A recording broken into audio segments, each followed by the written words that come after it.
गिरी गिरी गिरी गिरी गिरी जेजू खुर्सार पयात, जेजू खुर्सार पयात, जेजूचे कोश्टोल्ली कुडयेचेर पयात, जेजूची कूड पयात. ताका रोगतावल्ली सगली कूड जे कुडीन आमकां पेकोवणी फावो मेवलेली आहा. जें कितें आमी आतां उलयता तें विचित भाशेन आमचे जिबेचे देण्यान आमकां सगलीं बेसांवां सगलीं जी दुयेंस पिडा नाश जावन ह्याच वेळार वेतात. आमी म्हणून आमी सत मानया, आर्गां दीत रावयात. दोळे बंद उगडूं नाकात, पूण दोळे बंद करून जेजू क्रिस्ताचेच कुडीक पयात. आनी तुमी कोणाक कितें आहा, तुमचे भितर कितें आहा, कोणाचें कितें तुमकां दुखयल्ल्या तांकां ह्याच वेळार बोगसवणें दियात. बोगसवण्या उद्देशी आमचे सगळे जिवितांत जें कितें आमी आहा तें देवाचें आमी जो मोग आमी देवान आमकां दिलेलो आहा ताचे उद्देशी तोंड उकडात, बंद कर नाकात. Praise God, praise the Lord, hallelujah. शिकारबा, हालेलुया, हालेलुया, हालेलुया. शांबारा बाबा रबा रबा रबा. जे कोणाचें कितें कुडीन कसलीच दुयेंस पिडा आहा ती ह्याच वेळार नाश जाता. जे भाव भयणां जी कितें पळयतात सगलीं हिंगासर कोण घरांत तांचे पिडेस्तान आहात, कसलीं दुयेंसां जावं कसली आडमेळें कितें आहा, जे ह्याच वेळार देवाच्या उतरा उद्देशी जे आमी आयज 2-3 दीस शिकलेले आहा, देवान आमकां आपल्या उतरान बोल्लेलो आहा, आपल्या मोगान बोल्लेलो आहा. देवाची सारकी जाणवाय, देवाचो मोग, देवाचें जें कितें बरें, देवाची कृपा, देवाची सगली आमकां सगलें दिलेलें आहा. बरेंपण तें आमचे भितर आहा, आमी अनुभवता. आमी जेजू खुर्सार पळयता, जेजूचे कितली कोश्टावल्ली कूड. कांयच आमचे कुडीन कांयच वायट ना, कित्याक जें कितें आमचे भितर आहा तें आमकां देवान आपले कुडीचेर सगलें व्हरून आमकां ह्याच वेळार कसलीच कूड आमकां कसलीच कोती उस्के आमचे कसलें कोण आमचे आड येवपाक सुद्दां कोणूच उबो शकना. जेन्ना आमचे भितर जे पवित्रात्मा आहा ते पवित्रात्म्या उद्देशी आनी आमकां सत खबर आहा आनी त्या सत्या उद्देशी आमकां सगली सुटका फावो जाल्लेली आहा. अर्घा तुका जेजू, महिमा तुका जेजू, दिनवास तुका जेजू. Hallelujah, hallelujah, hallelujah. Thank you Jesus. Praise the Lord. Hallelujah, hallelujah. आतां म्हज्या तोंडानसान जे उतरां आयल्यान ती कितल्या जाणांनी सोत मानल्यान. जेजू क्रिस्ताक पयला खुर्सार न्ही, जेजूची कूड कितें जाल्या ती. आतां आयज आमचे रितीर हिंगा काबार जाता न्ही, वय ना जायना. आयज काबार जाता न्ही, आमी खुशाल बरीत आहा. कित्याक आमी आयज घरा येतले हांव, फाल्यां कितें आमचें कोण सोयऱ्या येतलें हांव, परवां आमकां काजाराक वचोंक जाय, मिसाक वचोंक जाय, हिंगा वचोंक जाय. खुशाल ना तुमी घरा वचपाक ना? आनीक वाडोया, आनीक 2-4 दीस होय आहात तुमी खुशाल रावपाक. Praise God. तीच देवाची आमची आस देवाच्या उतरा उद्देशी. कित्याक आमचे रितीर आयज हांगासर काबार जायना. आयज सान भाव भयणांनो, आयज सान आमचे रितीर स्टार्ट जाता. आयज जेन्ना तुमी हांगासून भायर सत्तेल्यात त्याच वेळार आमचे रितीर स्टार्ट जाता. कशें आमी कितें करपाचें, कित्याक म्हणटा आमी, कित्याक रितीर म्हणल्यार कितें, रितीर म्हणल्यार कितें, रिट्रीट नवसणी बदल. हय, जिविताचो बदल, जिवितान आमचे बदल, ताका म्हणटात रितीर. देखून आमी हिंगासर येता. आमी सगलीं कसल्या कितल्यान वायटान, कसले कितें दुयेंसान पिडेन, जावं कसलें आमचें कितें घरान आमचें कितें कसलें आमच्या घरान कितें कितें आहा न्ही, आडमेळें आसता, आमकां कोणाची कसली वायट आसता, दुयेंसां पिडा, देखून आमी रितीराक येता न्ही. आमच्या घरान रावन आमकां कितें मेवता, कांयच मेवना न्ही. आनीक आनीक आनीक आमी खोती उस्क्यांनी भोंवता. सो देखून आमकां चड गरज जें आमी आयज हांगासान भायर सरतले हें रितीर आमचें स्टार्ट जाता. आनी आतां आमी हिंगासान फाल्यां भायर सरतले तेन्ना आमच्या रितीरा उद्देशी जें कितें आमी करतले आमी इतलें शिकल्या. आमी शिकल्या न्ही आयज काल 2-3 आमी खंय शिकल्या, पळयत आत्म्यान आमकां शिकयल्या, जेजू क्रिस्तान शिकयल्या न्ही. आमी आमचे स्वताचे खोशयेन हातून शिकल्या पदवेन ना न्ही. देवाची पदवी जो जेजू क्रिस्त आमचे भितर आहा, पवित्र आत्मा आमचे भितर आहा, ताणेन आमकां आपली जाणवाय दिल्या, जाणवायेन आमकां दिलेली आहा. आमकां जाणवाय मेवल्या देवाच्या उतराची. जेजून कितें केलां, जेजू कोण, कित्याक तो खुर्सार मरोन आमचे पासत दुबळो जालो, कित्याक लागून, कित्याक ताणेन आमकां आपले कृपेन बोल्ल्या न्ही. बोल्ल्या वा ना, कृपे बोत्तलो न्ही, बोल्ल्या सगलीं जाणां न्ही. आतां कितें करपाचें, आतां भायर सरून गेलीं आनी हिंगासान हें आमच्या रितीर आतां स्टार्ट जातलें. आमी कितें करपाचें, ताणें कसले प्रॉब्लम्स आयले, इश्यूज आयले, कितें करपाचें, शिकल्या न्ही. देवाचें उतर आहा, आमचे कडेन हत्यार आहा, तें आमी कितें करूंक जाय, वापरूंक जाय. खोती उस्कें जावं संतोश बरीत जावंक जाय. काल भयण शिकयताली न्ही, आमी कित्याक खोती उस्क्यान घेवन रावंक उपकारना, खुशाल बरी जावंक जाय. कित्याक जेजून आमकां खुशाल बरी जिवीत दिलेलें आहा, आमकां सासणीक जिवीत दिलेलें आहा, जें केन्नाच नाश जायना. इटर्नल लायफ जेजूक आमी जाणो, अनुभवला. आनी की कहो अनुभवला, देवाच्या उतरान. तो आहा जिवो आयज काल तोच सदां काल आमचे बाराबर आसा म्हूण आमी जिवितान आमी सगळे ताचेर स्थिर रावता हो ना. आमकां जेजू जाय हो ना. आमचे भितर आहा न्ही जेजू. सो आमी जेजूचे समज जर देवाचें उतर जे देवाच्या उतराचेर आमी आमचो ट्रस्ट आमचो सगळो भरोसो आमचें सगळें जें कितें आमी शिकलां ताचेर जर आमी दवरिना आनी देवाच्या उतरां आमी गेलीं घरा कडेन सगळें आतां कितें आमी बरयलां बरोवन व्हेलां आमी आतां इतले दीस तुमी 4-5 दीस जाले सगळ्या भाव भयणांनी हिंगासर येवन तुमकां शिकयल्यान तो पवित्र आत्म्या उद्देशी आमचे उद्देशी न्ही तांच्या तोंडासान तुमचे कडेन पवित्र आत्मा उलयला. जेजू क्रिस्त खूद तुमचे कडेन उलयला. तुमकां अनुभव मेळला न्ही. तुमकां कितें तरी दिसलां जिवितान तुमचे कितें अनुभव जाला बदल जाला. आमी म्हणटा न्ही रितीर म्हणजे बदल न्ही जिविताचो बदल जाला. कितल्या जाणांक जाला. आतां आमी कितें करपाचो हो बदल जाला तो आमकां सगळें मेळलां. फुकट दिलां न्ही देवान. जेजू क्रिस्तान आमकां सगळें फुकट दिलां न्ही. आमकां कश्ट करचें पडलेलें ना न्ही. कोण कश्टावलो. जेजू क्रिस्त. कित्याक लागून आमकां लागून. आमी पातकां नासताले आमी पातकां कोत्ताले आदारताले हांव आमी दुसऱ्यांक दुखयताले हांव आमी कितें आमकां कसलें कितें वायट सगळें वायट बरें पळय तें सगळें जेजू क्रिस्तांच्यान आयलां. सो आतां आमकां खंती हुस्के करपाची ना कांय करपाची ना. आतां आमी घरा वेतेले हांव आमी हांगासान फाल्यां वेतेले हांव सुसेगाद वेतेले हांव घरा कडेन कोणेन कितें म्हणलें जाल्यार कितें कोत्तालें आमी ताचे कडेन वसाभास झगडी घरान पयलीं आमकां खंय येतेलें सगळें जें आमकां आमच्या रितीर स्टार्ट जातलें आमच्या घरान पयलें आमच्या घरान रितीर स्टार्ट जाता सगळ्यांत उगडास दरास. कोण आमचो आसूं बरो आमचो जो मोगाचो आसता तांचे उद्देशी आमच्या रितीर स्टार्ट जाता. आमच्या मनाचें आमी कितें हिंगा शिकल्या तें आमी आमच्या कोडण्यांनी घालूंक जाय. खंय घालतले आमच्या भावार्था उद्देशी न्ही. आमी शिकल्या इतले दीस आतां भावार्थ आहा भावार्था उद्देशी आमी जिवंक जाय. भावार्थ ना जाल्यार आमच्या जिवितान कांय ना. कृपा आमकां पयलींच आहा आमच्या भितर आहा.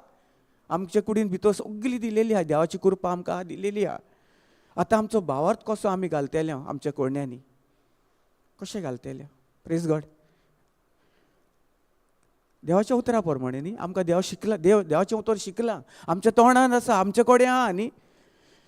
योशुआ 1:8 म्हणटा देवाचें उतर आमच्या तोंडान आसा आमचे कडेन आमचे भितर आसा पूण तें आमच्या तोंडानसान केदीस सदां काल भायर काडूंक जाय. केदीस ताका आमच्या तोंडानसान आमकां पयस जावंक दिवंक उपकारना.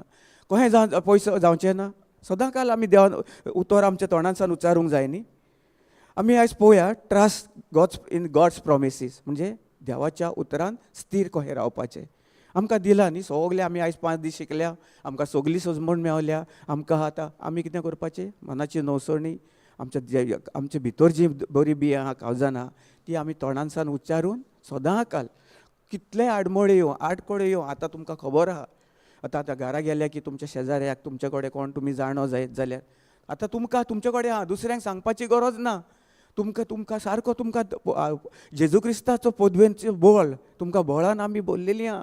नाजाल्यार कोण वेता आतां कितें काल आमी पळयतालो काल 2 दीस जाले एक सिस्टर आमचे कोण हिंगा हें करून कोणाक वचून विचारताली हें करून कितें जालें कशें जालें.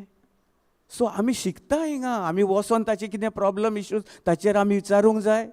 तो कितें शिकला पळय जेजून आमकां कितें तो भाव कसो आपल्या जिवितान ताणें कसो झगडी केली कसो ताणें आपलें बदललें ती आमकां आमी ताचेर नियाळ करूंक जाय. आमी शिकल्या इतले 4 दीस नाजाल्यार ताका वचोंक जाय. तुका कितें एक्सिडंट जालो तूं खंय गेलोय तूं कितें कोत्तालो हें आमकां पडलेलें ना. पूण ताचे भितर जो बदल जालोलो आहा ताणें बदल केलो कसो ताणें देवाचें उतर आयकोन खंयच्या भावांनी भयणांनी की आमी तांकां वचोन विचारपाचें ना.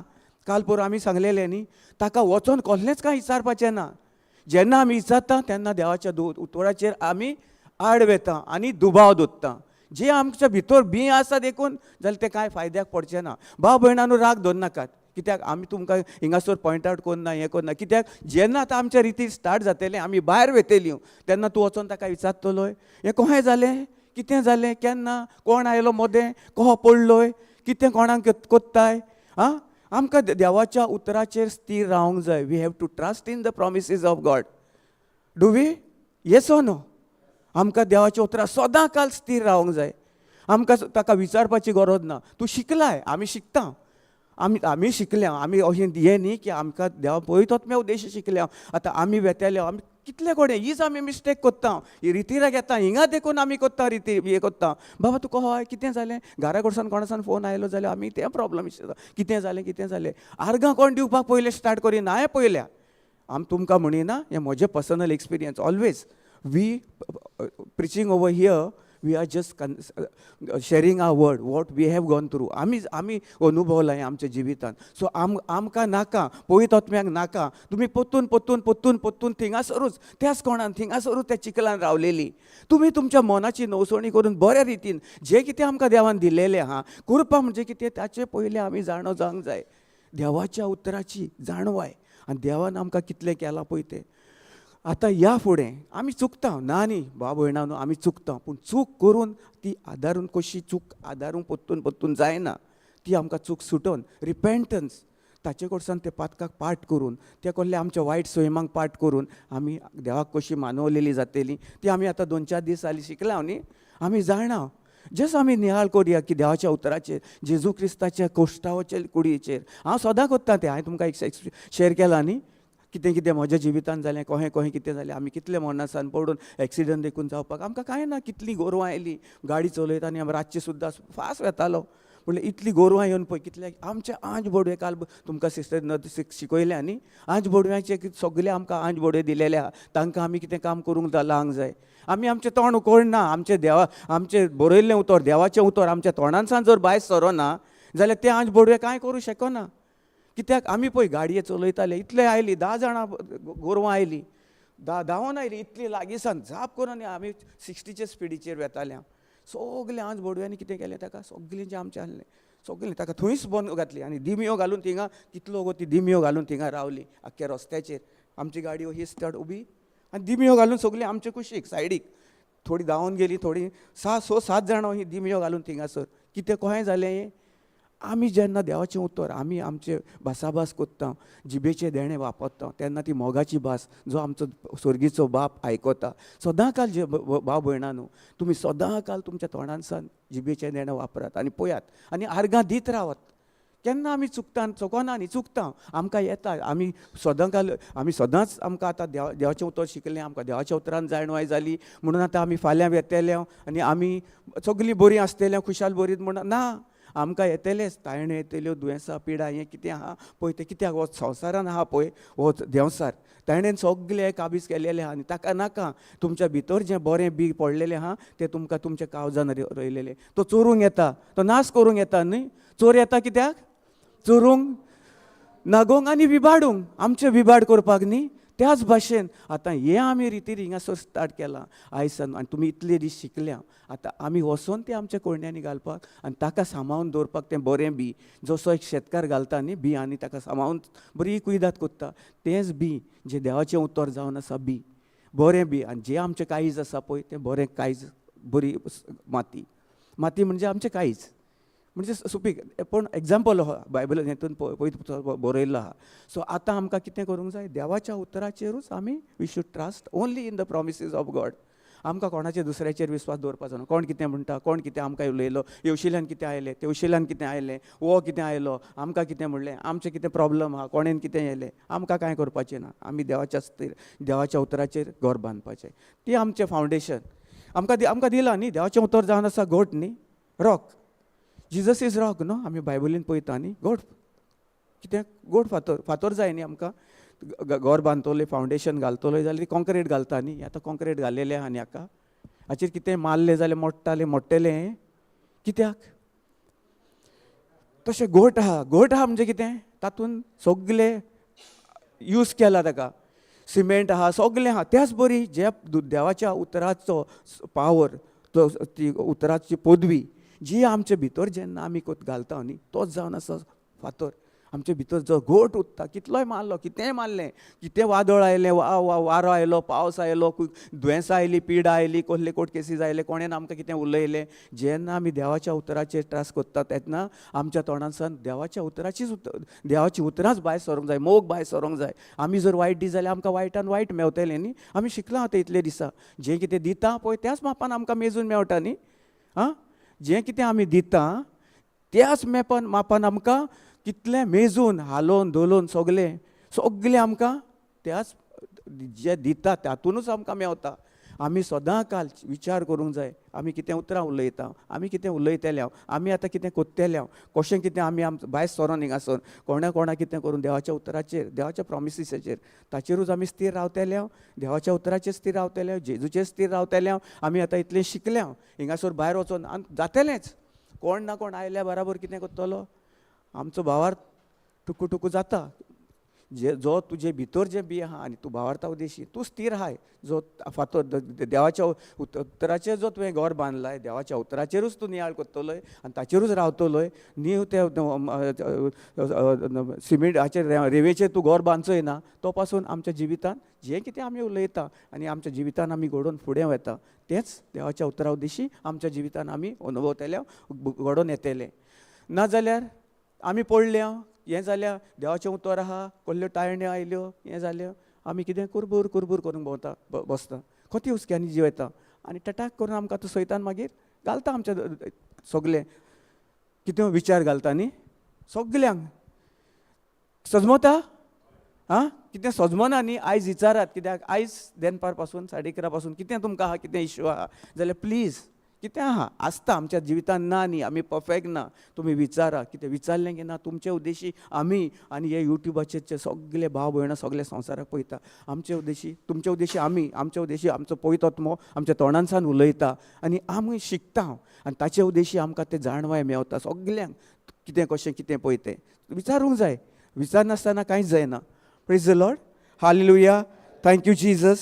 ब्रदर आयजाया 54:17 पळय आमी खंय देवाच्या उतराचेर खंय आमी स्थिर रावंक जाय.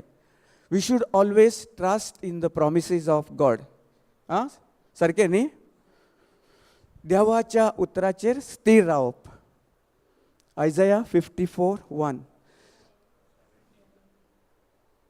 54:17 ब्रदर, सॉरी 54:17 कितें म्हणटा. कोण कोंकणी आहा कोणा कडेन मातशें हेल्प करता म्हाका प्लीज वाचूं. आयजाया 54:17 मातशें प्लीज. आतां म्हणसर आमी इंग्लिशीन घेवया न्ही. No weapon that is fashioned against you shall succeed and you shall confute every tongue that rises against you in judgment. This is the heritage of the servants of the Lord, and their vindication from me declares the Lord. कोंकणीन praise God. जें कितें आमच्या अगेन्स्ट आतां आमच्या विरोध आमचें येतलें पळय आतां कितें कहलें वेपन. वेपन म्हणल्यार कितें हत्यार. म्हणजे तातूंत हत्यारान कितें आयलें सगलें आयलें न्ही. पिडा दुयेंस कितें दॅट इज द वेपन. म्हणजे तें वेपन आमचेर येता न्ही, सोडटा न्ही. सैतान मारता न्ही, बालो मारता जावं कितें आमी पळयल्या न्ही आमी गुळयो मारता, कोण हें आसता ते झुजांनी झगडटा थिंगासर कितें आसता, बाले आसता, गुळयो आसता, कितें आसता, उतरां आसता आनी कितें आसता, सगलीं आसता न्ही. Praise God, hallelujah. तुजे आड घडटले कसलेंय हत्यार केदीस यश मेवचें ना. तुजेर आरोप करूंक नितिशारान कोणें जर आपलो ताळो उबारलो तूं ताका ओगो करतलोय.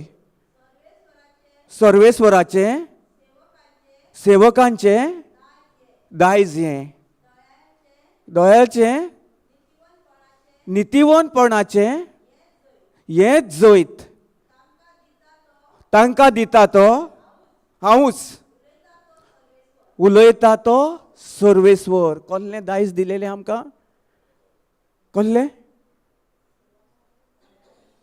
दोयालकायेचें. दोयालकाये जें कितें आमचे विरूद्ध येतलें कसलें हत्यार जें आमी जेन्ना आमी ताचे आमी उबारूंक जाय. जे कोण तुजे विरूद्ध तुज्या अगेन्स्ट उलयतले, आवाज वाडयतले, जें कितें उतरां उलयतलीं ती तुजे आसलेली केन्नाच तुजे कुशी येवची ना अशें बरयल्लें. आनी तुजेर फॅशन म्हणजे तुजें कित्याक आतां तुवें देवाचें उतर घेतलाय, देवा पळय तुजो आत्मो भितर आहा, तो पड्डो तुवें खंय घालाय तुज्या फुड्यान घालाय न्ही. जेजू क्रिस्ताक तुमी तुजो सोनियांनी सोमियांनी मानून घेतलाय आनी ताचेरूच तूं स्थिर रावलाय देवाच्या उतरान. देवान कितें भासयलां तुजें केन्नाच कसलें कितें तुजें जें कितें वेपन हत्यार तुजे विरुद्ध येवपाचें आहा पळय येता जावं केन्ना हे सोसा येतलेंच. आनी कोण ना कोण कोणाचे उद्देशी घडोवन येवपाक तें हत्यार हें करप तेचे तुजेर येवपाक ना जावं कितें केलां ताणें आपलो पड्डो घाला न्ही. आपूण तो फुडें Rawla.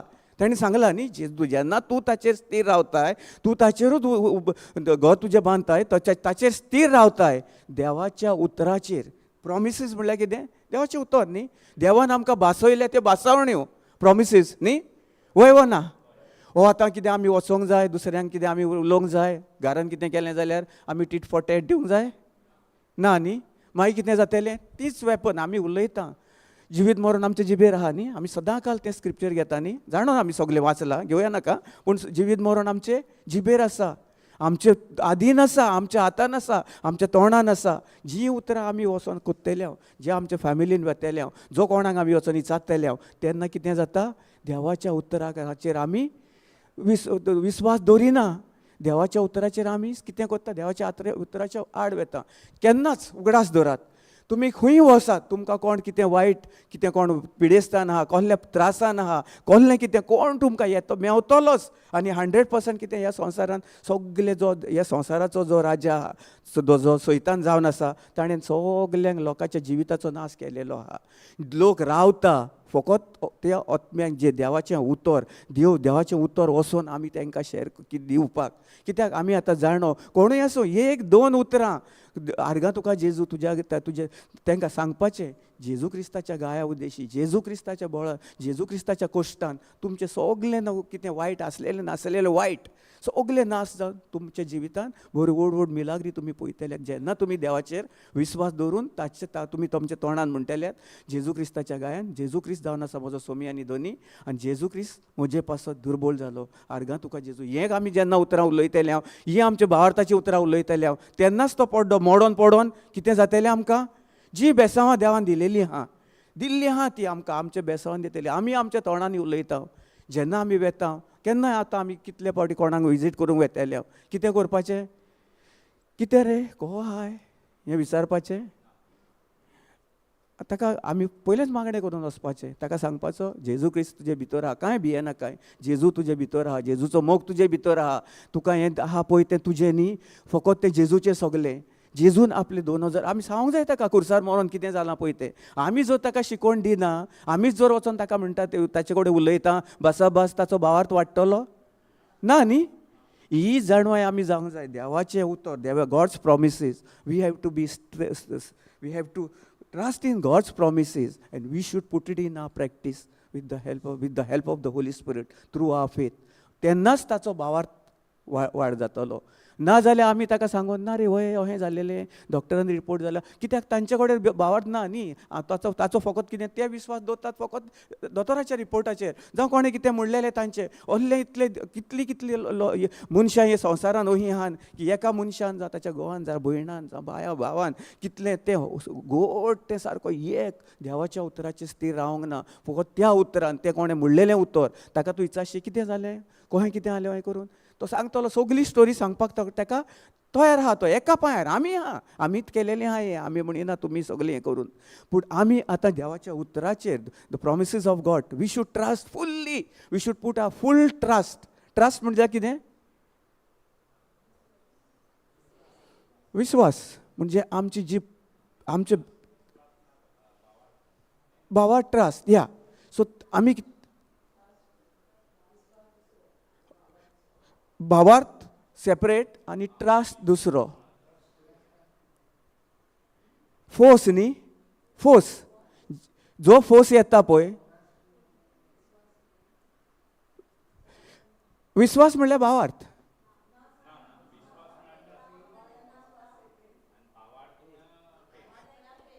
Praise God sorry praise God praise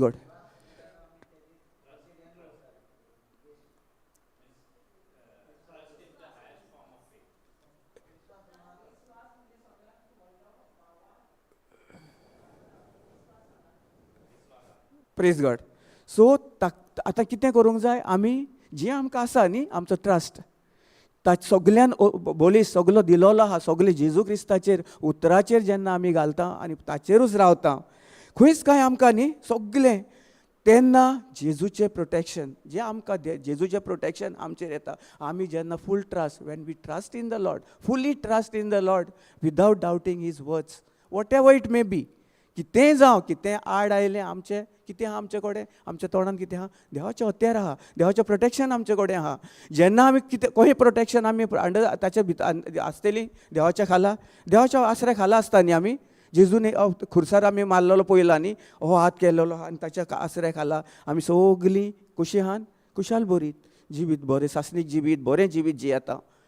कित्याक ताणेन तो आमचो कोश्टाचो भार ताणेन उबारून त्या खुर्सार मरोन आमचे पासत तो गरीब जालो. आमी कितले फावटी उलयता न्ही, गरीब जालो, आमी सीक आहा, आमी दुयेंस पिडा आहा, आमी कितले फावटी आमी देवाच्या उतरां उलयता. आमी ट्रस्ट कोत्ता, वी आर ट्रस्टींग इन द प्रॉमिसीस ऑफ गॉड. आमी केन्नाच प्रॉमीस घेता, देवाचें उतर घेता, देवाचें भासावणें घेता आनी देवाच्या भासावणे उद्या आमी आमच्या तोंडांसान उतरां काडटा. एक धाकटेलेशें कितें जर समज जर डॉक्टरान जो रिपोर्ट दिलो जाल्यार कितें कोत्ता, वी आर ट्रस्टींग इन लॉर्ड, नो ट्रस्टींग इन द प्रॉमिसीस ऑफ गॉड. देवाच्या उतराचेर स्थिर रावता न्ही. आमी सगळो आमचो संपूर्ण एफर्ट पूर्ण जे आमचे भितर आहा तो आमी देवाचेर ट्रस्ट कोत्ता, देवाच्या उतराचेर ना न्ही. आमी दिसता तें जें कितें कोण सांगता ताचेर आमी ट्रस्ट कोत्ता. हें आमचें तें जेन्ना आमकां खबर ना न्ही, सगळें प्रोटेक्शन जेजू क्रिस्तान आमचें दिलेलें आहा. तेणेन सांगलां कांयच करपाचें करून हें जावचें ना. जें कितें कोणाचें जें कोणाचें उतर तोंडांसान भायर सरता against you in judgement, that will heritage of the servants of the Lord, तें सुद्दां तुमचे कुशीक येवपाक पावचें ना. बरयलां न्ही देवाचें उतर. हें पवित्र आत्मा आमचे कडेन उलयता, जेजू क्रिस्त खूब उलयता. तो सांगता आमकां की आमकां कसलेंच खोतीव काडपाचें ना, फकत we have to put full trust in the Lord Jesus Christ. देवाचेर स्थिर रावपाचो. स्थिर रावल्यार आमकां सगलें आमचेर सगलें ताणें आख्खें आपलें जें हें आहा पळय तें शिल्ड ऑफ फेथ, सगलें जेन्ना आमी शिल्ड ऑफ फेथान उलयता तें सगलें ताचें आशिर्वाद, ताचें प्रोटेक्शन आमचेर सगलें फाकारून ताणें घातलेलें आहा. ताचे आसऱ्यान आमी आहा. जेन्ना आमी ताचेर विस्वास दवरता, आमी आमचे दोळे उगडटा, जें कितें आमी पळयता ताचेर न्ही, पूण जें दिसना आमकां दिसोंक ना न्ही, आमी सगलें दिसना त्या वस्तूचेर आमी सदांकाल जें दिसना त्या वस्तूचेर आमी स्थिर, जें दिसना तें आमचें दिसता त्या वाठारान हाडपाक आमी सदांकाल जेजूचेर भावार दवरून we have to put the trust. आमी जो देवाच्या उतराचे आमकां प्रॉमिसीस जर आमी दिलेली आहा, भासावण्यो दिलेली आहा, त्यो जर आमी आमच्या कार्यान घालिना जाल्यार देव कसो फुडें आमकां हें कोत्तलो. देव फुडें वचना न्ही. देव कहो घेतलो, आमचे फुडें कहे वेतले. आमी जो देवाचें उतर जे देवाची भासावण्यो आमच्या तोंडांसान जर उलयना जाल्यार ते देव कसो आयकतलो. देव रावता आमच्या तोंडांसान एका उतराक. आमी फकत काडूंक जाय भावार्थाची उतरां. भावार्थान ताचेरूच स्थिर रावन काडूंक जाय न्ही, ताकाच करूंक जाय. ताचेरूच आमचो सगळो जें कितें आमी उलयता, जें कितें आमी कोत्ता, जें कितें आमी आमच्या तोंडांसान काडटले ताचेरूच आमी स्थिर रावन देवाच्यो भासावण्यो आमच्या काळजान जें आहा, देवाचें उतर जें बरें बी आहा तेंच आमच्या जिवितांतल्यान आमी फुडें वतले. आमी आतां आयकलां न्ही, वाचलां, कांयच खंयचेच तुजे every tongue that rises against you in judgement that is the heritage of the servants of the Lord. कोणाचें? आमकां देवाच्या भासावणेचेर चड गरज स्थिर रावपाक न्ही, की आमी कितें कोत्ता. आमी आतां रॉंग कोणें कितें उलयलें, रॉंग सांगलें, डॉक्टराचो रॉंग रिपोर्ट आयलो, तो आमचो रिपोर्ट न्ही. आमकां सगलें देवान भासयल्लें आहा. जेजून आमकां आपली कृपेन कृपा दिलेली आहा. कृपा उद्देशी आमी सगल्यान देवान आमकां सगल्या वायट वांडावण्यासान सुटका दिलेली आहा. दितलो न्ही. आमी कितें कोत्ता, मातशें हें आयलें, आमकां देवाचे प्रॉमिसीसूय खबर ना, देवाच्या उतराची आमकां जाणवाय ना. देवाचें उतर कांयच आमी आमच्या तोंडांसान उतरना. कित्याक जेन्ना आमी कसल्याच तायणेन पडटा तेन्ना कितें जाता, आमकां सगलीं आमी कावकान जियेता न्ही. कावो घेता आमच्या दोड्या कडेन कावो घेता सगलो कितें नासलेलें. आमी मागीर कितें करता, अहें जालें. डॉक्टरान सांगलो की ताचेर आमी तें उतर फूल ट्रस्ट न्ही, डॉक्टराच्या रिपोर्टाचेर फूल ट्रस्ट. पूण आतां देवाच्या उतराचेर कित्याक जायना?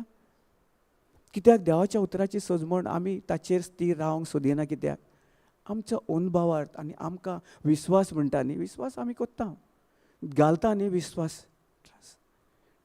आमी ट्रस्ट करिना फुल्ली, आमी दुबावता. जशी एक बोट आसता न्ही उदकाचेर, वयर सकयल वयर सकयल वयर सकयल वयर सकयल वेता, जातलें ना जातलें, जेजू आहा ना आहा ना आहा ना, तर मागीर कितें जाता, आमकां तेंच जाता, तोहेंच आमी सकयल पडटा. Praise the Lord, hallelujah hallelujah hallelujah.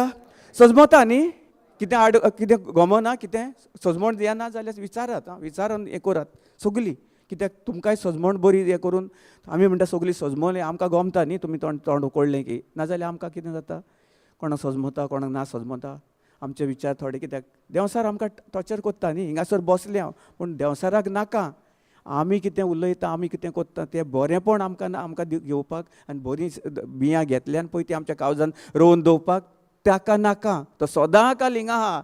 आमी जेन्ना ताका समज जो ताका दीत अधिकार, जाल्यार आमचें जें कितें आमी शिकता तें सुद्दां आमी आमच्या मनान काळजान आमी वचचें ना. Trust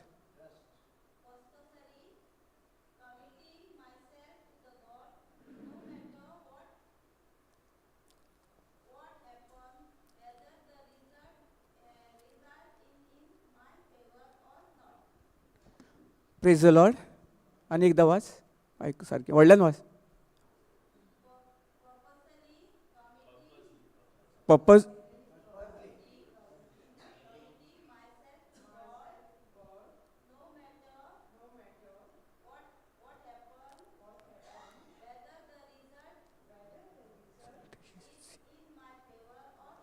praise the Lord.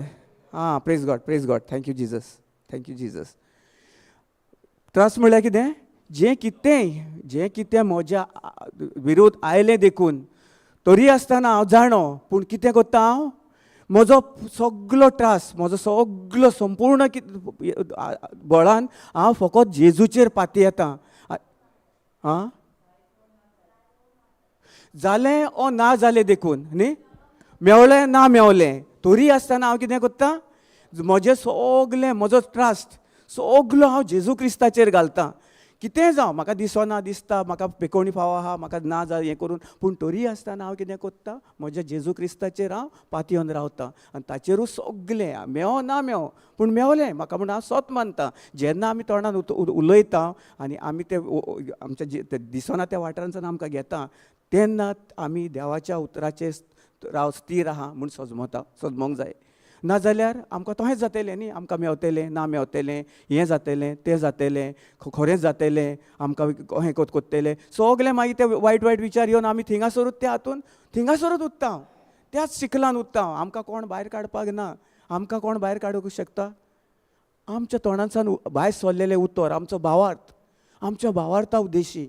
जेन्ना आमी आमच्या भावार्थान ट्रस्ट करून आमी देवाचेर विश्वासान तें सगलें घडोवन येवं ना घडोवन येवं, आमकां मेवलें ना मेवलें तरी आसतना आमकां दिसना त्या वाठारान सावन दिसता त्या वाठारान हाडपाक आमी कितें करूंक जाय, we have to trust in the promises of our Lord God Jesus.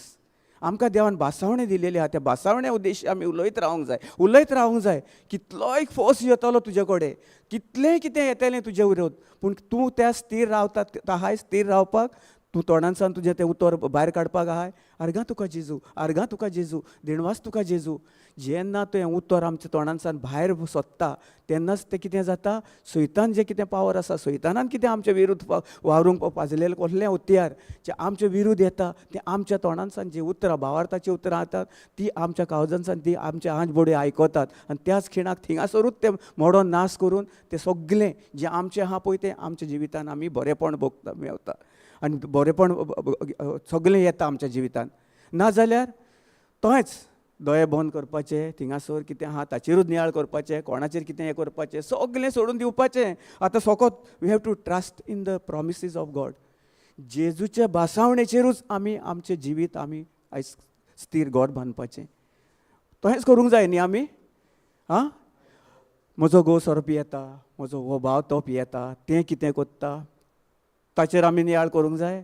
तोच न्ही, तोच फोर्स आमकां भासावण्यो इतल्यो दिलेल्यो आहा, इतल्यो घोट आनी इतल्यो स्ट्रॉंग बोलीश की ताचे उद्देशी आमकां कसलेंच कांय कितलोय फोस येवं कितेंय येवं आसूं दिसो नासूं ते सगळे आमच्या जिवितांत जेन्ना आमी तोंडान सावन उच्चारतल्यो तोंडान सावन काळजान सावन मानून स्वत मानून ते आमच्या तोंडान सावन आमी उच्चारतल्यो त्याच उद्देशी आमकां सगळें जें कितें आहा तें आमकां आमचे भितर आमकां मेवतलें नाजाल्यार आमी त्याच स्थिरान थिंग आहा. Praise the Lord. Hallelujah. Brother 2 Thessalonians verse number 3. Can you give me, brother? 2 Thessalonians verse number 3. Praise the Lord. Hallelujah. Thank you, Jesus.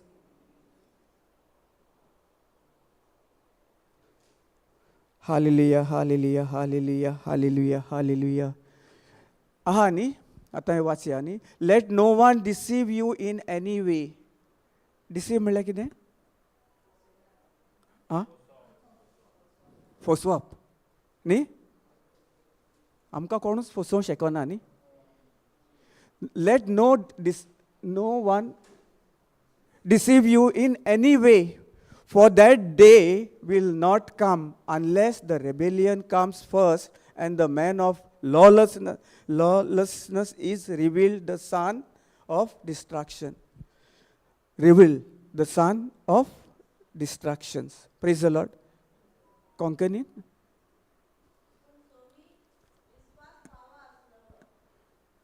Pun.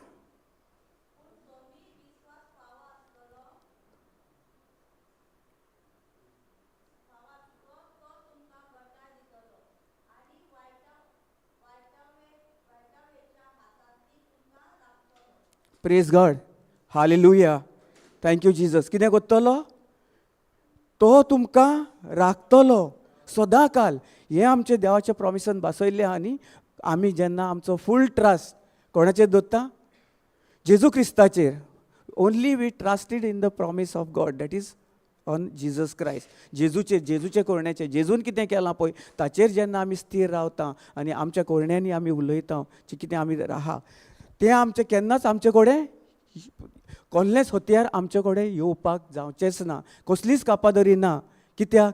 देवाचें प्रोटेक्शन आमचेर सदांकाल आहा. देवान बासयलां न्ही. ताच्या बासवणेनी आमकां बासयल्लें आहा. सदांकाल सदांकाल सदांकाल हांव तुमचेशीं रावतलो आनी तुमचे भितर रावतलो, तुमचे कडेन रावतलो आनी तुमच्या सांगाता आसतलो. जेन्ना जेजू क्रिस्त आमच्या सांगाता आसता तेन्ना आमकां कसलें वायट येता जाल्यार आमकां भिरांत दुयेंस पिडा आयली की आमी कित्याक सकयल पडटा? हां, we don't trust fully in the promises of God. आमी देवाचे स्थिर रावना. जें कितें आमचेर येता तेन्ना आमी आडकोन पडटा न्ही. तेच वेळार कितें करता आमी खुंयसान कितें करता? आमी ताचेर फोकस करता चड न्ही. आमी ताचेर नियाळ करता. जेजू क्रिस्तांचे कोश्टाव्याचेर कुडीचेर कूड खुस्सार मारून तेणें कितें व्हेलां तें आमी केन्ना करता? ताचें इतलें प्रोटेक्शन आमचेर आहा न्ही. ताचो सगलो आशिर्वाद सगलें जें कितें ताणें आमचेर फाकारून घातलेलें आहा ताची शिल्ड आहा. शिल्ड दाल पळय ती सगली गोट आसता न्ही. तुमी पळयल्यात न्ही जे झुजतात पळय ते सैनीक झुजान आसले पळय तेन्ना ती दाल आसता न्ही ही रावंड आसता आनी ताका कितें आसता? गोट दवरपाक. आनी ती कितें मारलें जाल्यार रोखडीच मोडटा न्ही. आं फुट्टा न्ही ती. फुटोन ठाटायस करून पडटा आनी तो सैनीक हातीन घेतलो तोय बाबडो मोडटा थिंगासर न्ही. ताका कित्याक दिल्या ती? राजा ते ताचे सैनीक आसता फुडें ताका झगडोंक वेता. झगडोंक वेता तांच्या कोणाच्या दुस्माना कडेन. ते कित्याक लागून दिलेलें आहा? प्रोटेक्शनाक दिलेलें आहा. आमकां हें करपाक कितें आमकां सांबाळूंक आमकां कितें आमकां कांयच वायट जावना. त्याच भाशेन जे देवाचें उतर जे बासावण्यो आहा त्यो जावन आसा आमची दाल. कित्याक आमी वापरता? केन्ना वापरता त्यो?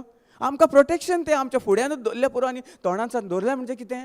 हातीन दवरलें देवाचें उतर तोंडान बूक जावं आमकां आतां बायबल दवरली म्हणजे जाता तातूंत प्रोटेक्शन जातलें ना. तें आमी आमच्या तोंडांसान काळजांसान उलोवंक जाय. देवाचेर विस्वासा उद्देशी देवाचेर विस्वास दवरून भावार दवरून आमी उलयता तेन्नाच देवाचें जें कितें दाल आहा पळय, ती दाल आमकां दिलेली आहा, आमच्या तोंडांतसून भायर सत्ता उतरां पळय, ती जावन आसा आमची दाल, ती आमची प्रोटेक्शन. तें जेन्ना आमी आमचे फुडें काडटले, तो बाण मारतले हांव दातूनसान बाण मारतले तो उतराचो, त्याच वेळी जें कितें तें आहा तें सगळें दाली उद्देशी सगळें नाश जावन आमकां तें देवाचें कितें सगळें देवाचें प्रोटेक्शन, देवाच्या प्रोटेक्शनान आमी हांगासर ताचे फुडें ना जाल्यार कितें जाता, सगळें आमकां तोहेंच न्ही. ते सैनीक पळय न्ही कितले झुजतात, कितें जाता तांचेर बाण बसता, कितें बसता, कितें कितें तांचेर येता, कितें कितें मारतात तांचे दुस्मान न्ही. त्याच भाशेन देवाचें उतर आमकां तें प्रोटेक्शन दिता सदां काल जें आमचें प्रोटेक्शन कितें केलां. When we trust only in the promises of God, देवाच्या भासावणेनीच आमी स्थिर रावता. तीच आमची दाल, देवाच्या भासावण्याची स्थिर दाल, ती आमी घेवन आमच्या तोंडांसान उलयता. तेन्नाच आमच्या जिवितांत सगळें सुफोळ जाता आनी केंयच आमच्या आड येना. हें आमकां आमच्या हातून बरयल्लें आहा, जाणात न्ही, सगळें बरयल्लें आहा. तुमी वाचूंक जाय. आमी कितें कोत्ता पळय, for that day will not come पळय, नो वन कॅन डिसीव. आमकां फटोवंक शिकोना. सैतान फुटकिरो न्ही, सैतान फुटकिरो आमकां फटयता न्ही. जे सोत हाडून तो आमकां दाखयता, हें आमी मागणें कोत्ता, आमी कितलें मागणें कोत्ता. जेन्ना आमी अन भावार्थान मागणें कोत्ता, दाल ती घेवन देवाच्या उतराची दाल घेवन आमी झगडना आमच्या तोंडांसान, आमकां प्रोटेक्शन दिलेलें आहा देवान. त्या प्रोटेक्शनाचेर आमी तोंडांसान उलयना, तो पासून आमी प्रोटेक्ट जावंक शकना. देवान सगळें आमकां दिलेलें आहा, ताणें ती दाल दिलेली आहा. आमी जेन्ना तोंडांसान आमच्या उतरां उलयना, आडमेळा आयल्यो की आमी कितें कोत्ता, देवाच्या उतराच्या आड उलयता. आनी सदां काल तें उतर मागीर कितें जाता, सैतान टायप कोत्ता आनी तें दाखयता तुका, पळय इतलें तुवें मागणें केलें, आतां कितले दीस तुवें 4-5 दीस हिंगासर बसोन तुवें शिकलें देवाचें उतर, तरी तुज्या पेंटान दूख आहा, तुज्या पांयान दूख आहा, तुज्या हातीन दूख आहा, तुका कसली पिडा आसा, हें आहा. कितें दाखयता, कित्याक भासयता, कित्याक तो इज अ डिसिवर. आमकां तो डिसीव कोत्ता, आमकां फटयता, तो फोटींग तो. आनी कसल्याच खंयच्याच वेळार जेन्ना आमी स्थिर आमच्या तोंडांसान देवाचें उतर काडटा पळय, तेन्ना ही उतरां फटोवणी जे फट आहा ती आमचे कुडीक कशीच येवंक शकना. आमकां जाणवायना, आमकां आतां जाणवाय आहा न्ही देवाच्या उतराची. देवान आमकां कितें केल्लें, भासयल्लें आहा आनी देवान आमकां कितें दिलेलें आहा तें सगलें आमी केल्लें, आमकां मेवलेलें आहा न्ही. ताका नाका, सदां काल तो सांगता, दाखयता फट.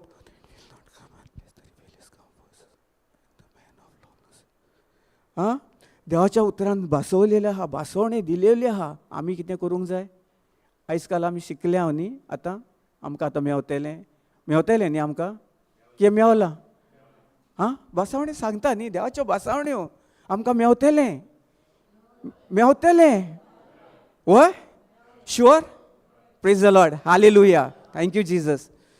अहें आसूंक जाय. आमी जेन्ना आमकां म्हणटा न्ही मेवतलें न्ही, तेच उतर आमच्या तोंडांसान जी आमी दाल घेवंक जाय, देवाचें उतर घेवंक जाय आनी ताचेर स्थिर रावंक जाय. नाजाल्यार आमी कितें जातलें, आमी फुडें सरतले न्ही. आनी आमचे उद्देशी जेन्ना आमकां बळ, आमचें तें पवित्र आत्म्याचें बळ आहा आमचे भितर, ताचे उद्देशी आमकां ताच्या आदारान, पवित्र आत्मा आदारान आमी सगळे हाचेर जैत वतले की वेलां. देवान दिल्या न्ही आमकां सगळी जैत व्हरपाक, मनशाचेर न्ही, फकत ह्या सगळ्या संवसाराचेर, ह्या झाडां पेडाचेर, जानवरांचेर, तांचेर जैत व्हरपाक आमकां देवान पदवी दिलेली आहा. ती पदवी आमी कशी वापरूंक जाय. जेन्ना आमचे आड येता, जशें आमी आड येता तेन्ना देवाचे भासावणी घेवन ताचे आड आमी झुजोंक जाय. कोण आमच्या आड येता, कोण आमकां कितें कोत्ता, ताचे पासून मागणें करूंक जाय. देवाच्या उतरार स्थिर रावन ताचेर विस्वास स्थिर घालूंक जाय. ट्रस्ट शूड बी आमचो सारको फूल. आनी आमी कितें करूंक जाय, तो आयलो जाल्यार ताचे पासून ताका कितें करूंक जाय, ताचे पासून मागणें करूंक जाय. ताचे भितर जो मेवो आत्मो आहा तो फोर्स घेवन येता. कोण ना आमचे घरचो, आमचे बायलो, आमचे सायडीचो, कोण ना कोण तुमकां कितें करतलो, फोर्स करतलो, फोटींग. देवसार कितें करतलो, आमकां फोटी घालतलो. पळय तो तुजे विरोध येता, तूं ताका परतून रिस्पॉन्ड दी, तूं ताका कितें तरी कर, तूं कितें कर, हें कितें करता पळय, तूं तो तुज्या आड येता, तुका हें उलयता, तुजो घोव तुका कितें म्हणटा पळय आयकना सगलें, मागीर कितें करता, डिसीव. आमी कितें जाता, आमचें सगलें सैतानाक दिल्या उपरांत मागीर आमी सगलें आमच्या तोंडांसान मागीर बरीं उतरां भायर सरतात न्ही. वय ना. जेन्ना सैतान आमचे सगळे नाका जाल्ले घालता, आमचो घोव, आमचो भुरगीं, आमचें कितें आहा फॅमिलीन आमी कितें कोत्ता पळय, ती वायट वागता, त्या वेळार आमी कितें कोत्ता, आमी तांकां मोगान लेखता ना ना न्ही. आमची उतरां तशींच जातात. कित्याक आमकां सजमोण ना. सैतान आमकां कसो फोट घेवन येता पळय तो, आनी फोटीन त्या फोटी उद्देशी तो आमकां फोटी घालीत आसता, दीत आसता, रात दीस. आतां केन्नाय कोणें सीक आहलो आनी तो म्हणटा 1 Peter 2:24 न्ही, हांव जेजूच्या गाया उद्देशी हांव बरो जातलो. Praise God. Praise the Lord. हे सोद जेन्ना आमच्या काळजान आमी दवरता आनी आमच्या तोंडांसान जेन्ना आमकां दुयेंस पिडा येता तेन्ना आमी कितें कोत्ता, we are trusting in the promise of God. देवाच्या भासावणी आमी आमच्या तोंडांसान उलयता. भासावणे उलोवंक जाय न्ही सदांकाल, वय ना. प्रेज गॉड न्ही. जेन्ना आमी भासावणे उलयता त्याच वेळार कितें जाता, सैतानाची फोट आमचे कडेन केन्नाच आनी रिबेल्सूय जावं शकना. तो आमच्या अकाउंटार विरोध आयलोलो, जो रिबेलियस म्हणटात न्ही, कम्स फर्स्ट. जो कोण आसता तो फोर्स तो पयलो आमचे कडेन येता. जशें धाल दिलेले आहा न्ही, तेन्ना कितें करता, कोणूय ना कोण ही येता आनी आमकां सकयल उडोवंक शकता. म्हणून देखून आतां आमी हिंगासान फाल्यां आतां भायर सरतले, आतां आमी सांजे आनी घरा येतले हिंगासान, तेन्ना आमकां तायण्यो पयल्यो स्टार्ट जातल्यो. तेन्ना रिबेलियस अशें डिसीव सैतान पयलो येतलो तुका. देवाचें उतर तुजे भितर आहा, सगलें आहा, तो तुका चोरपाक येतलो. कित्याक ताका नाका तें देवाचें उतर आमच्या काळजान जें आहा पळय, बरें ताका फळ आमी बरीं पीक काडटले न्ही, तें पीक नाका. सो आमचें ताका कितें जाय, सदांकाल आमच्या तोंडांसान देवाच्या उतराच्या आड उतरां आयलेलीं, देवाच्या विरुद्ध गेलेलीं. ताका आमकां ताचेर आमी स्थिर रावंक नाका न्ही. देवाच्यो भासावण्यो आमकां नाका, आमच्या तोंडांसान काडपाक नाका. देखून तोच आमकां पयलोच दाखयतलो. सकयल तुमी देंवली सुद्दां जाल्यार कोण ना कोण तुमकां कितें म्हणलो, मागीर कितें जातलें, मनान विचार, मनान देखून आमी दवरले न्ही, काळजान वेता तें मागीर मनांतल्यान काळजान वेता ऑटोमॅटिकली.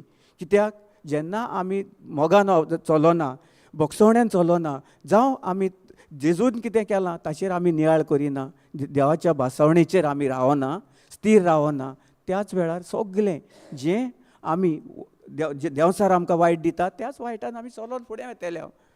ना हो ना, वय न्ही. सो आमी कितें करूंक जाय, जेन्ना आमकां कितें येता तेन्ना आमी आमच्या तोंडान कितें करूंक जाय, आर्गां दिवंक जाय, देवाक दिन वासूंक जाय, आर्गां दिवंक जाय. आर्गां तुका जेजू, थँक्यू जिजस. आनी जिबेचें देणें सदांकाल वापरूंक जाय. जेन्ना जिबेचें देणें आमी वापरता, तुका आमी सांगलें न्ही गेले फावटी टेस्टमनी, कितले आमचे प्रॉब्लम्स आयले, कितले आयले, आमी कितलीं गोरवां आयलीं आमचे गाडये कडेन, आमची गाडी पंक्चर जाली. तरी आसतना पंक्चर जावन आमी ट्रिपल सीट सुद्दां, जे थिंगा पंक्चराचें शॉप आहा आमकां आमच्या आंज बोडव्यांनी थिंगासर पंक्चर शॉप आहलें, थिंगा व्हरून आमची गाडी बंद घाली, ठटाक करून थिंगासर बंद पडली. पूण गाडी हालताली. आमी एक फावट गेलेली ओल्ड गोवा फेस्ताक, आनी येताना अर्दे वाटेर सावन आमची गाडी हालता, आनी म्हाका तितलें कांय खबर ना. पळय कशें आंज बोडवे, जेन्ना आमी देवाच्या उतराचेर स्थिर रावता, देवाच्या भासावण्यो आमी आमच्या तोंडांसान उलयता, त्योच भासावण्यो कश्यो जिबेचे देणे उद्देशी सगलें घडोवन येता आमकां. आमी देवा कडेन भासाभास कोत्ता. देवाच्या भासावण्यो म्हणल्यार कितें, देवाचें उतर. देव खूद आमचे बराबर आसा. ताणें सांगलां, जें कितें तुमी कोत्तात भावार्था उद्देशी, त्याच्या उद्देशी तुमच्या भावार्थान तुमकां सगलें तुमच्या जिवितान घडोवन येतलें.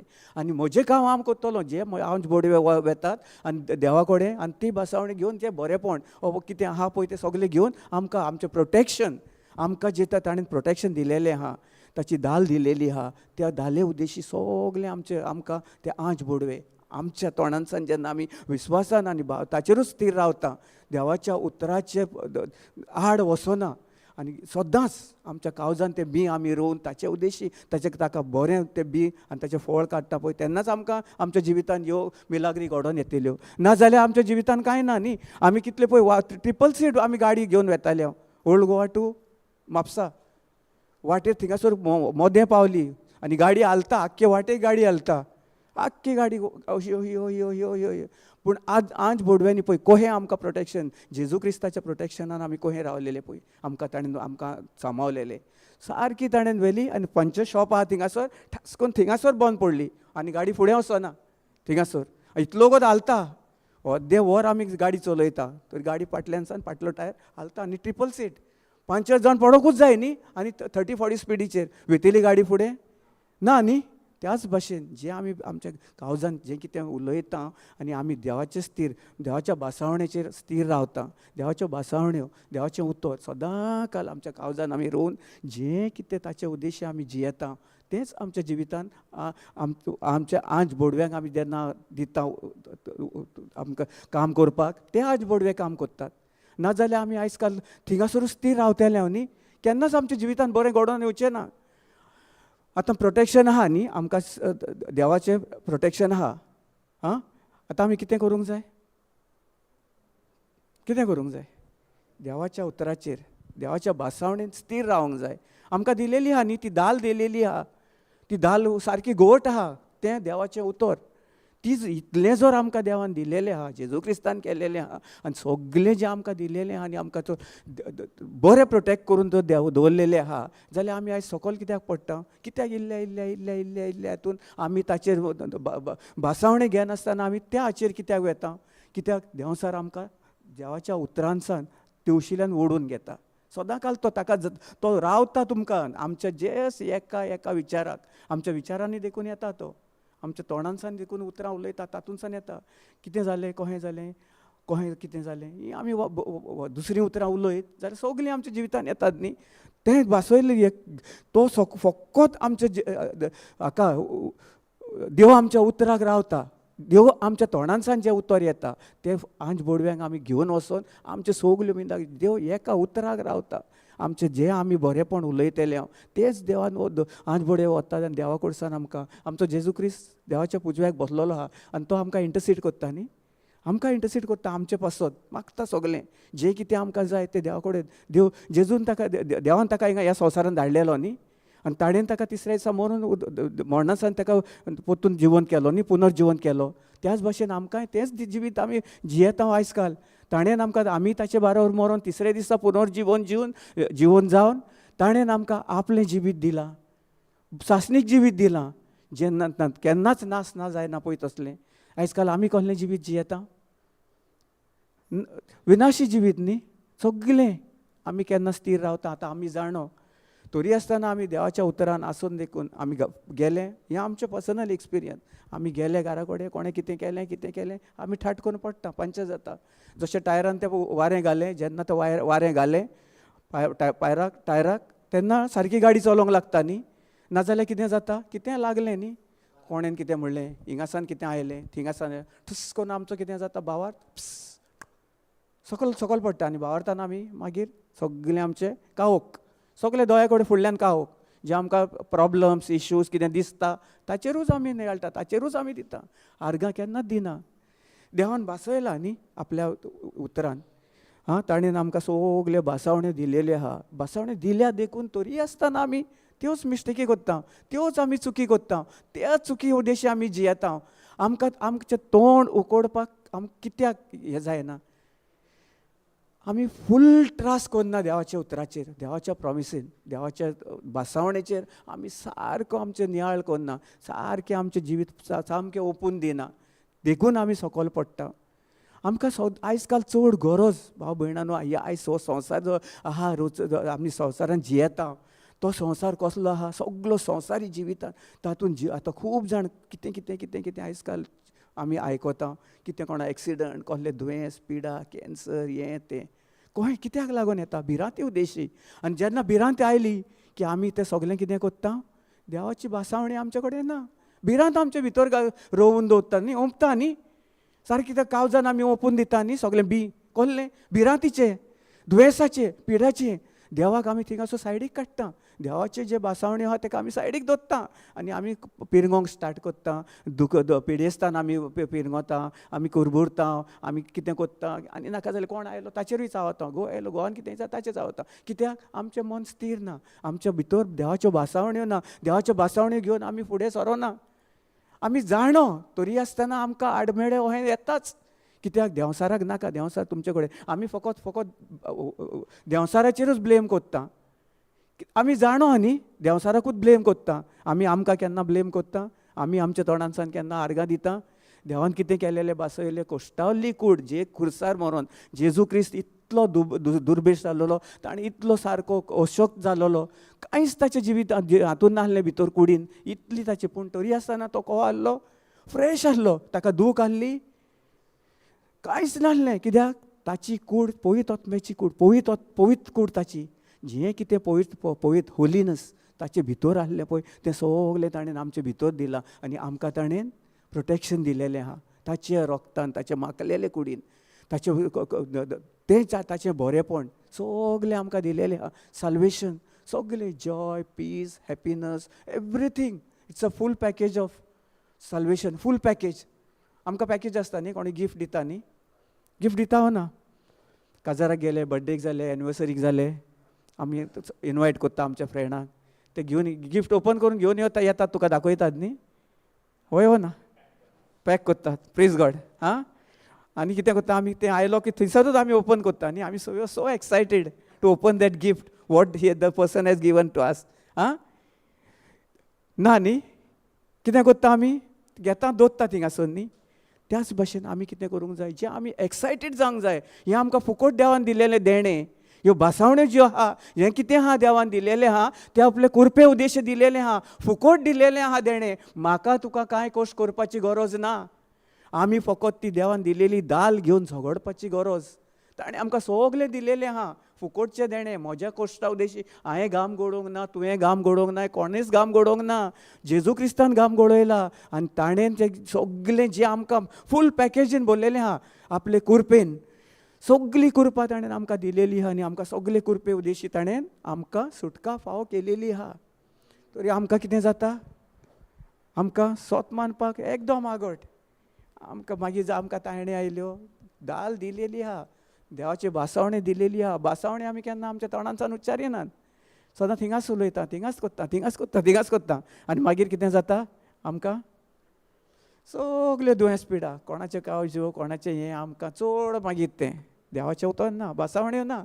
देवाच्यो भासावण्यो ना जाल्यार मागीर सगले संवसाराचे दोंगोत ते कोणें कितें मागीर आमकां कितें जाता, भासावणी जेन्ना आमच्या तोंडांसान आमी उलयना, जे देवाचे त्रास सारको फुल्ल आमचो त्रास घालिना, सारको आमी ओपून दिना देवाच्या उतरान, देवाच्या भासावणेचेर, तो पासून आमच्या जिवितांत कोणें कितें मातशें म्हणलें जाल्यार मातशें इल्लें ताका लागून आमी ताका रिस्पॉन्ड करता. मागीर रिस्पॉन्ड करना, सगलें ताका दाखयता, दिता न्ही ताका रिएक्ट करून. आमी रिएक्ट जाता ताच्या बरोबर. तो कितें दिता आमी जाता रिस्पॉन्ड करता, आमी मोगान येता, मोग दिता ना न्ही, सारकें रिएक्ट करता. कसलें सिट्युएशन आयलें कितें आमी रिएक्टींग. Praise the Lord. Hallelujah. Thank you Jesus. Thank you Jesus. Brother Psalms 46:1, can you give me please? Thank you Jesus. Hallelujah. Hallelujah. Hallelujah. चायेचो टायम जालो ना न्ही. हां, आमी शिकोया न्ही देवाचें उतर. कित्याक आयज आमी वेतले, आयज थोडो वेळ आहा, जें कितें आमकां मेवता तें आमी घेवन जें कितें भरून आमच्या काळजान आमी देव सांबाळून दवरया. जें बरें बी आमकां मेवता पळय तें सगलें घेवया आनी कितें करया, जें आमकां मेवलां ताची आमी कुयदाद करया. कशी कोत्तेल्या, आमी कशें सांबाळटल्या, जें कितें आमकां मेवलां, जें देवान आमकां दिलेलें आहा तें कशें सांबाळटल्या, कशें सांबाळटल्या, सांगात, उलयात. देवाचे भासावण्यो घेवन, देवाच्या भासावण्यो आमी सदां काल देवाच्या उतरां आमच्या तोंडांसान काडटले.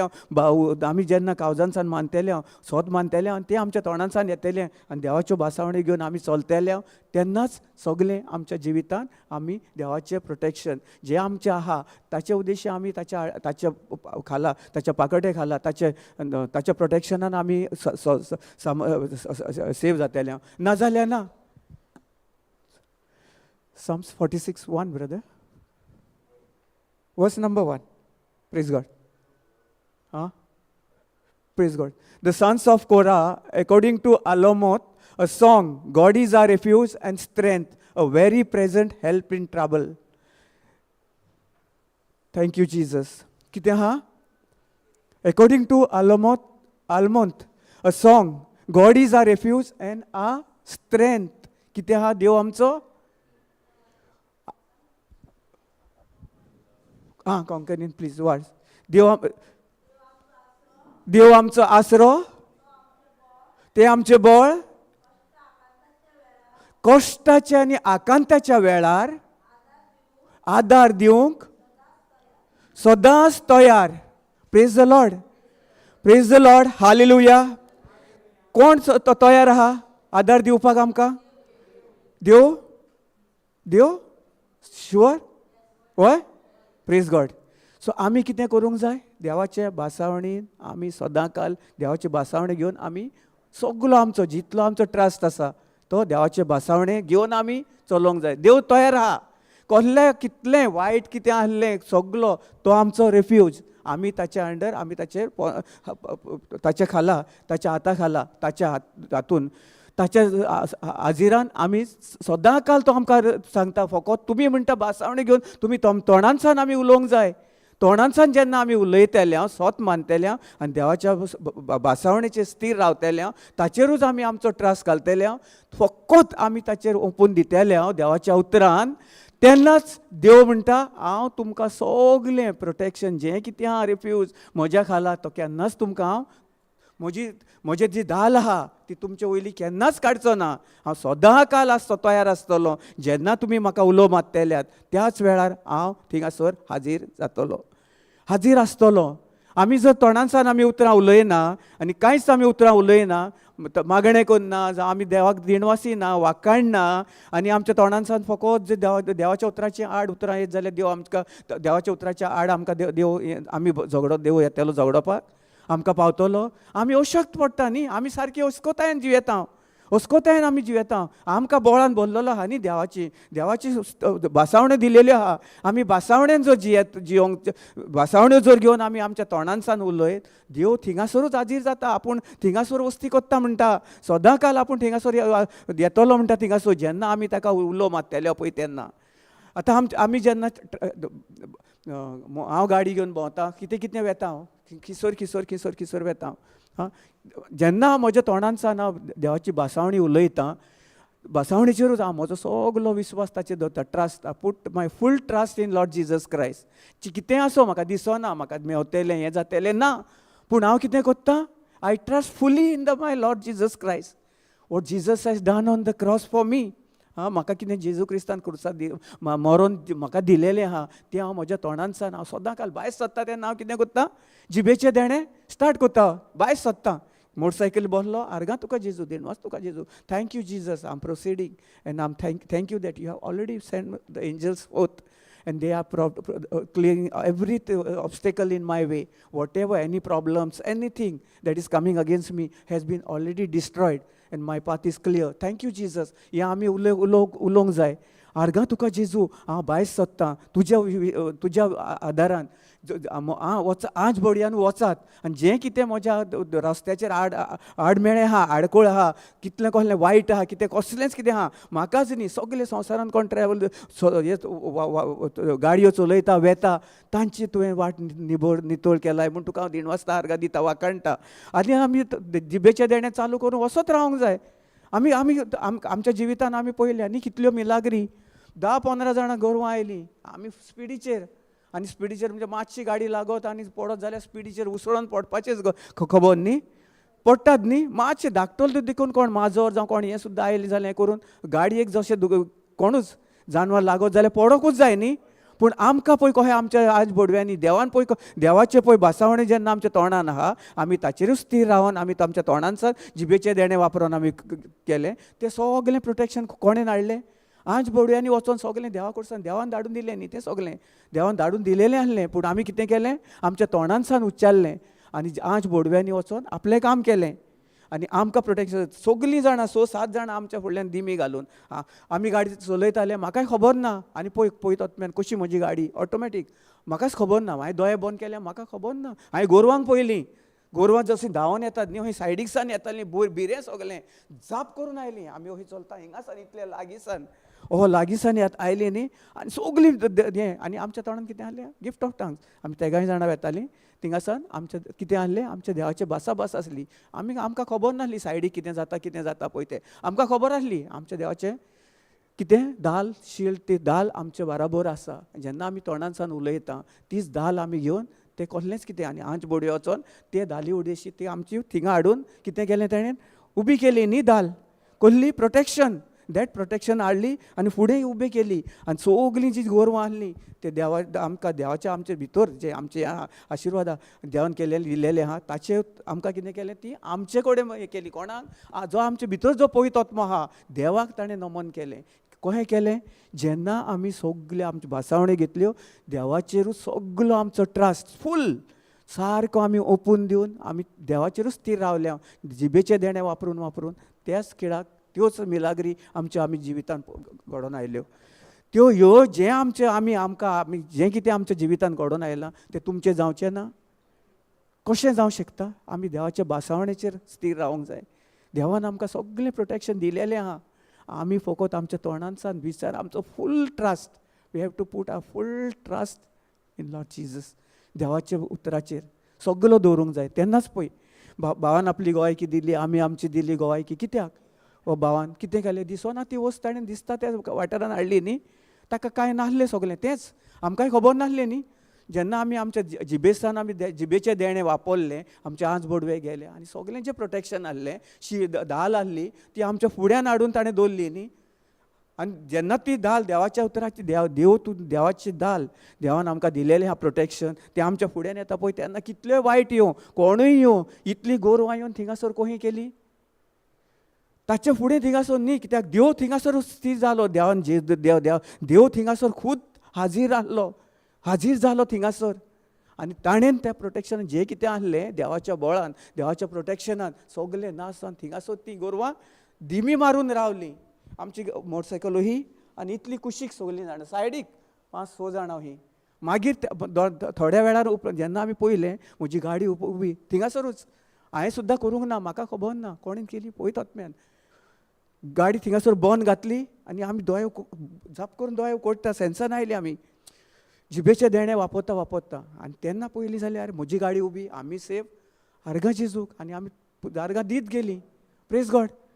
आमी तें काम करूंक जाय न्ही आमच्या जिवितान. आमी उलोवंक जाय भासावण्यो. आमी देवाच्या भासावणेचेर आमी स्थिर रावंक जाय. आमी देवाच्या उतराचेर आमी गोर बांदूंक जाय, गोड बुनयाद घालूंक जाय. तेन्नाच आमची बुनयाद सारकें आमचें घर सारकें बुनयादीचेर तें स्थिर रावतलें. देवाचें उतर जावन आसा आमची बुनयाद. सजमता न्ही. Praise the Lord. हालेलुया. जेन्ना आमी आमच्या तोंडांसान उलयता, केन्नाय आमी सीक आसता, कितें आसता, कितें जाता, आमी भासावणी घेवन उलयलें म्हूण जायना. आमी आमचो सगलीं आमी भितर देवाच्या उतरान ओपून दिवंक जाय. आमचो full trust. We should not doubt. Put our full trust and say thank you Jesus, by your wounds and stripes I am completely heeled.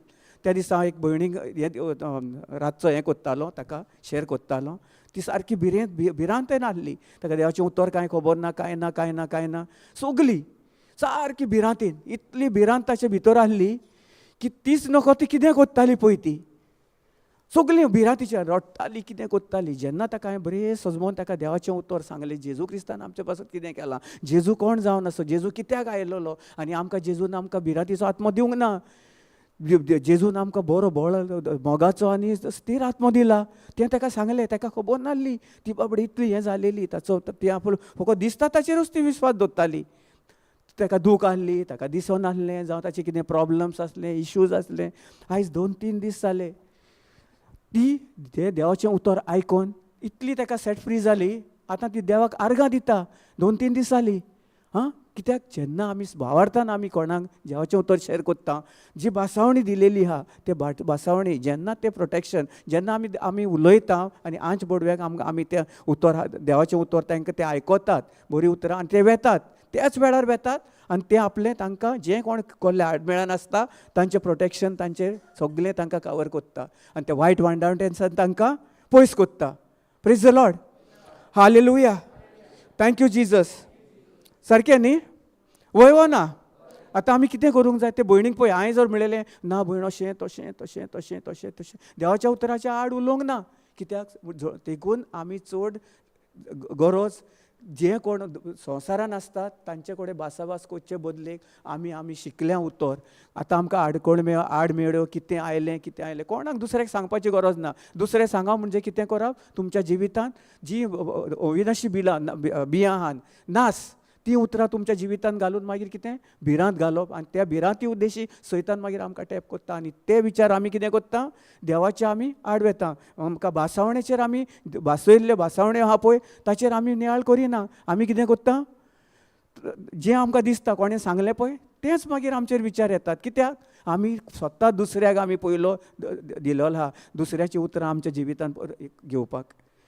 आमी जर म्हणटा ना जेजू क्रिस्त म्हजे पासून दुर्बल जालो, 1 Peter 2:20 फटाक करून आमी तें उतर आमचें देवाचें उतर ताचें जें कितें ताणें कश्ट केला खुर्साचेर हो एक स्क्रिप्चर्स घेवन जर तुमी जर जियेचेर न्ही आर्गां दीत रावशात, आर्गां तुका जेजू ह्यो कोण उलयता ताचेर हांव विस्वास दवरिना, पूण जें तुवें कितें खुर्सार मरून जें कितें म्हाका दिलाय ताचेर हांव स्थिर रावतां.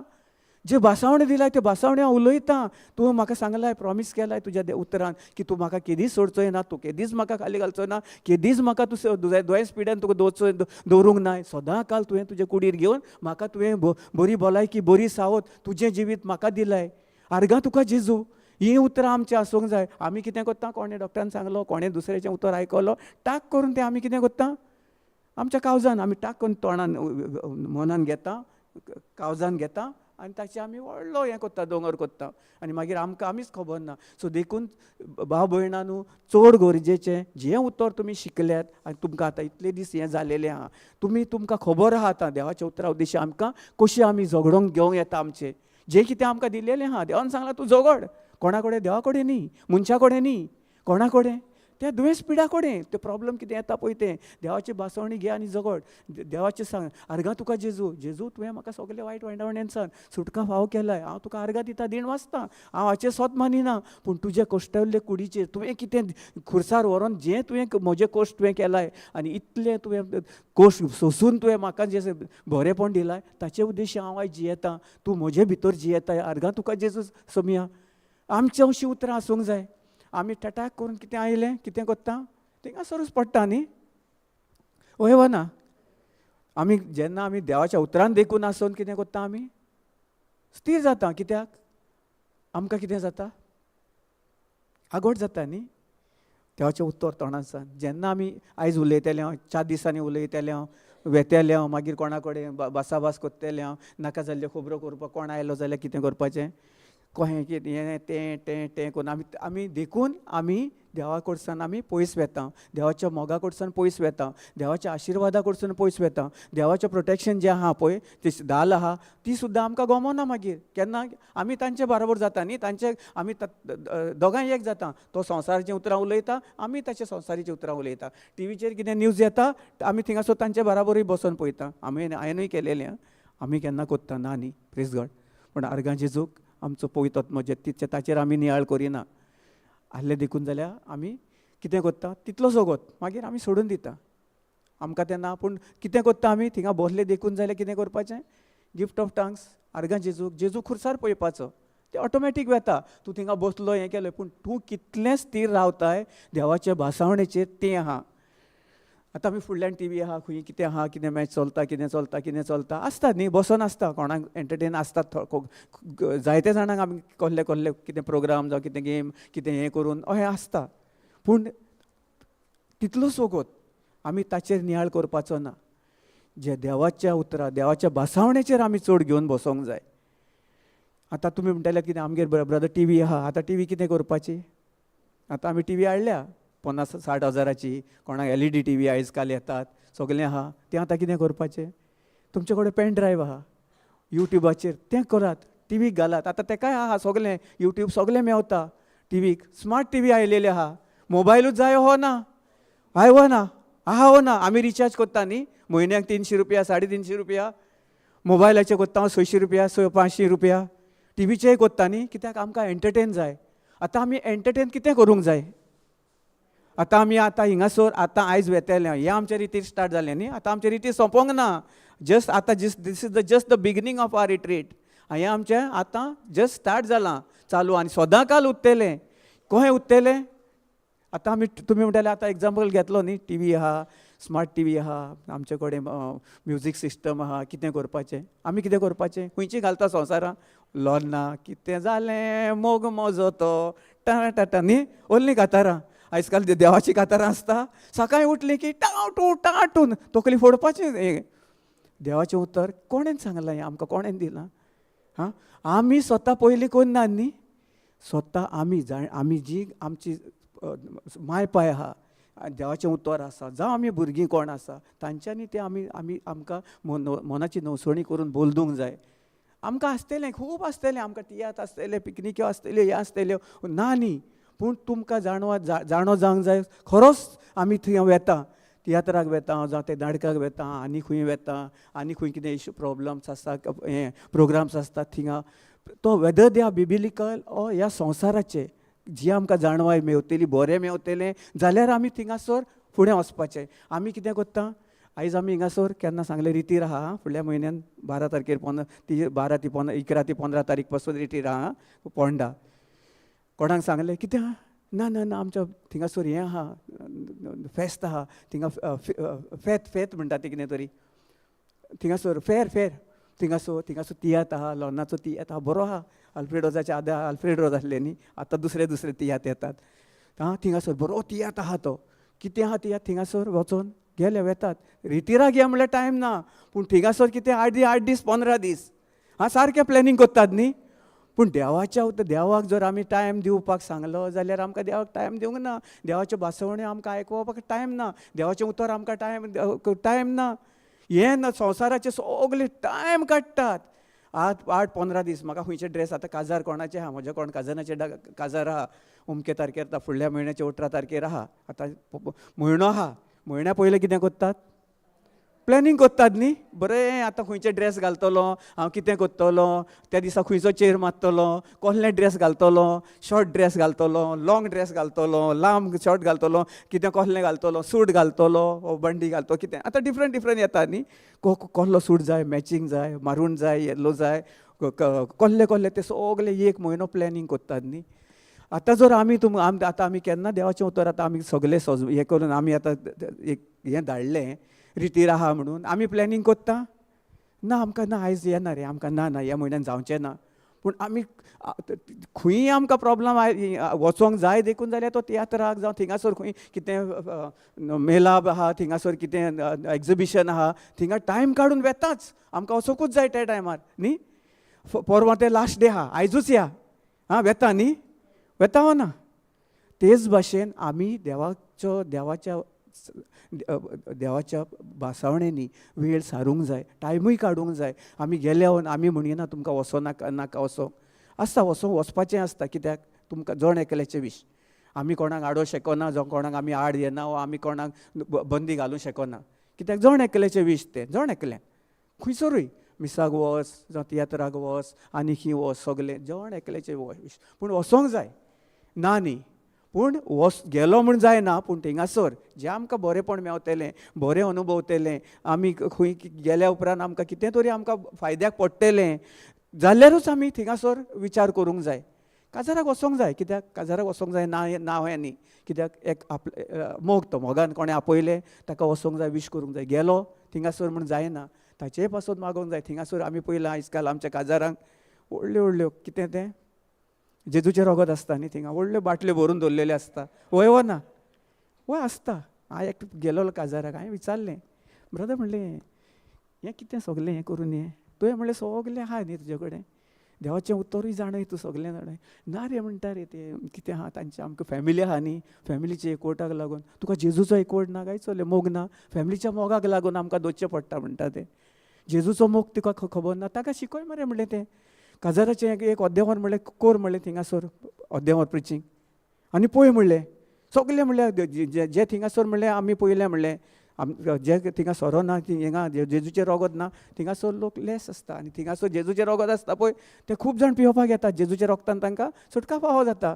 तशेंच आसत, दवरलें म्हूण कांय ना, पूण तो मागणें कर. दुसरे पावट कोण कोत्ता पळय ताचे पासून तोय दवरचो ना. आनी हें जावं म्हणलें हें सोरो जेजूचें रगत, आर्गा तुका जेजू, ते सोरो पियेनात, पूण तुजें रगत पियोन आनी ताचे उद्देशी हें सोरो न्ही तांकां, पूण तुजें उतर आनी तूं तांचे भितर जो आहाय तुवें तांकां बदल घडोवन हाडलाय आनी त्या सोऱ्याच्या मेळ्या आत्म्यान तांकां सुटका फावो केलाय. तुका दिणवासता आर्गां दिता, वाकाणटा. हें आमी जावंक जाय. केन्नाच कोणें वचोन काजाराक आयज पासून ही मागणी केल्या बसोन थिंगा आमी भासाभास करता न्ही, 5-6 जाण टेबलाचेर आसता तेन्ना. तो कितें नाका संवसाराचें उलयता, ह्याचे खबरो सांगता, तो थिंगासर हें करता.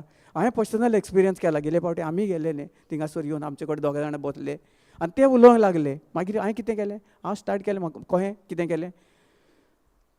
तो कितें उलयता ताचेर हांवें स्थिर दिवंक ना.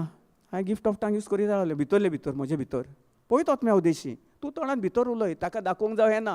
नाल्यार तो म्हणटलो कितें, हांव कितें करता रे, आपणें आयकोन घेना. तो म्हणटलें आनीक तो हें जातलो, राग जातलो. सो तोहें करूंक उपकारना. आमी सदांच कितें करूंक जाय, जिबेचें देणें वापरूंक जाय, ताचे पासून मागोवंक जाय. तोय मनीस कितें आहा तो नको, कितें कोत्ता पळय तो.